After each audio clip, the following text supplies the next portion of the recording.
अस्सलाम वालेकुम दोस्तों, आप देख रहे हैं village.The पाकिस्तान और मैं हूँ मोहम्मद हुज़ैफा।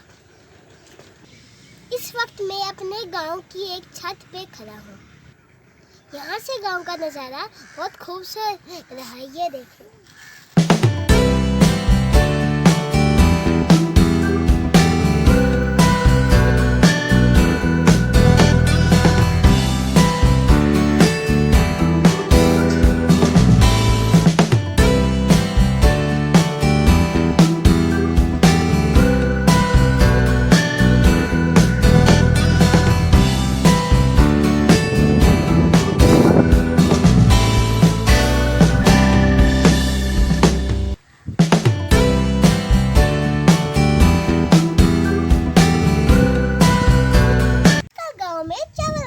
है जिससे चावल निकलते हैं, ये वो चीज है।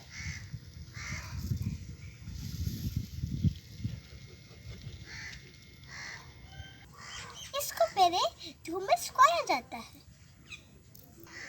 इस छत पर एक कमरा है, आइए इसे देखते हैं।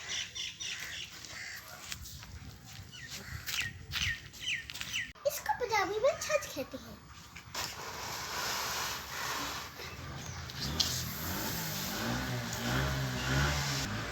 इस छत से चावल को साफ किया जाता है।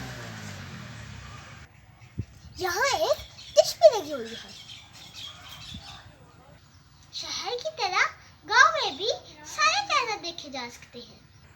इस वीडियो में मुझे इजाजत है, मैं कुछ और वीडियोस बना रहा हूँ।